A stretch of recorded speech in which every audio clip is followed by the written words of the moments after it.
Mutuse.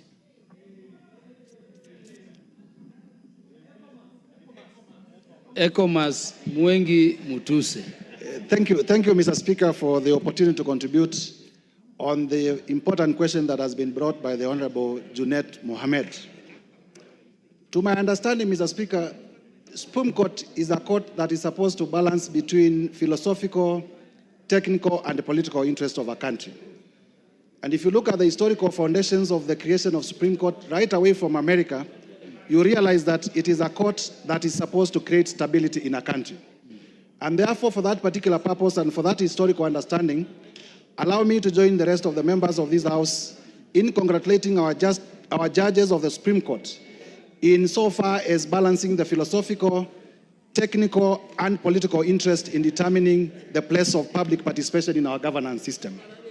Having said that, Mr. Speaker, and having had a cursory look at the decision of the Supreme Court, I realized that the Supreme Court did lay grounds, factors, and the test that is to be relied upon in terms of initiating public participation for legislative work and for decisions on policy matters, in terms of how those decisions are going to be processed through the legislative system, but also importantly, the test upon which courts of law are going to use to determine whether public participation indeed has been applied satisfactorily, both qualitatively and quantitatively. And therefore, the invitation to this House to enact swiftly a law on public participation is most welcome. As my chairman, the Honorable George Gitonga Morogara, has said, in the Justice and Legal Affairs Committee, we had begun to look at ways of closing this gap because we were also aware, as a committee of the House involved in matters justice and matters law, that we cannot continue having a legal lacuna in terms of public participation.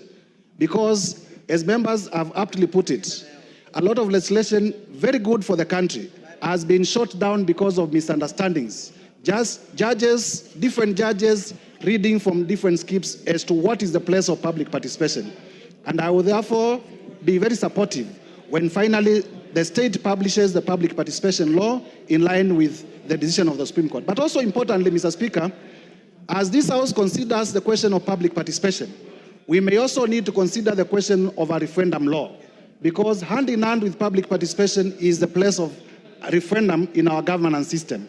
And therefore, we'll be also urging the majority leader to also liaise with government so that even as we enact a law on public participation, we also enact a law on referendum so that the country is adequately resourced legally to deal with these two issues. I thank you, Mr. Speaker, for the opportunity to contribute.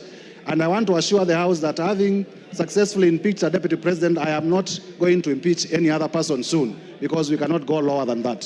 Thank you.